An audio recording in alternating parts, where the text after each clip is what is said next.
Nappy विच पंपर विच फर्क की nappy आखने की कलोट कलोट नैपी नहीं सच कलोट होने हैं नैपी पहले और चीज़ है ये है लंगोट लंगोट के कलोट लंगोट लंगोट 80 वारिया च भाई 1600 रुपया गया जी 1600 रुपया गया। इसका फायदा की वे ते नुकसान की वे गला करसा खरिया साहब सचिया ते सुचिया अस्सलाम वालेकुम जी मेरा नाम है कामरान अहमद अक्सर तुसी मां फेसबुक यूट्यूब टिकटॉक ते वेखने रहने हो ये असा ना एक नवा पेज बना पाया डेली गपशप लाइट ने ना तो इससे पहले सारा पहले फॉलो करो फॉलो तो सही सामने नज़र पे आना उसी ठीक है ते माशाल्लाह जी इस जगह च मैं मौजूद हाँ दुकाना है किते ते ये पैंपरा ने होते आजकल बहुत बड़े रोले शोले मचे पे होने जरा पैंपरा ने रेट शेट तो दसने तो इन्होंने किस्म तो दसने ते पैंपरा नी अहमियत ना भी तुसा दसने मेरे नाल शॉपकीपर खलोते पे इन्होंने सारा ही सैटअप है तो इन्होंने जरा दिलचस्प किस्म की गपशप मारने ते इस वीडियो शेयर भी करियो। अस्सलाम वालेकुम। वालेकुम अस्सलाम। भाई ने ना किए जायद जैद भाई मां दसो कितने टाइम तो पैंपरा शैंपरा ने काम पे करने 15 साल तो कर रहे हैं जनाब। पहले जमाने में पैंपर कोई भी नहीं होने नैपियां होनी याद ही बिल्कुल नैपी होनी सी बिल्कुल नैपी विच पंपर विच फर्क की नैपी पुराने वक्त में गरीब लोग चलाने रहे काम अमीर हो गए लोग हो गए तो उस वजह तो पैंपरा दे आ गए बस और तो कोई वजह कोई नहीं खास साइड ही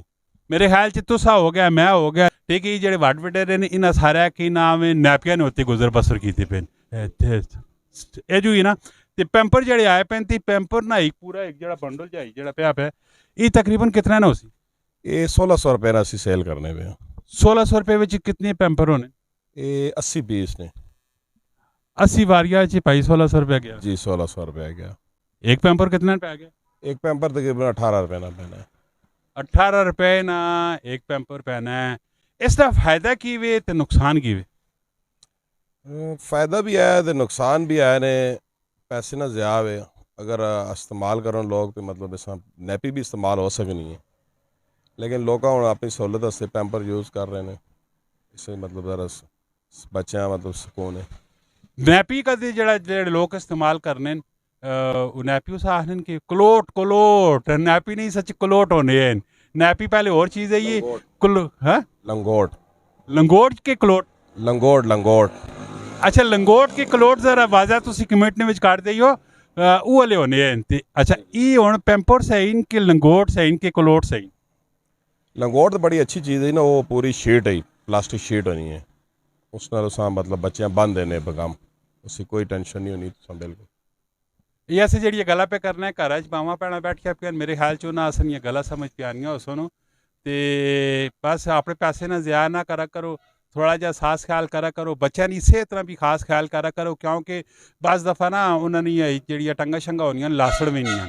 तो बाकी अजकल एक टाइम ना पेशाब भी करना बहुत बड़ा महंगा पे खास कर जिन्होंने बच्चे जिन्होंने घर च बच्चे ने उत्तो तोती ने बेताशा सारे अल्लाह ताला उन्होंने बच्चों में सेहत देवे लंबी जिंदगी देवे ते बाकी लगने पैने आए तो मैं चलो जैद भाई और जरा गपशप मार के इंसान तो जरूर असा भी तुम दुआवां याद रखियो तो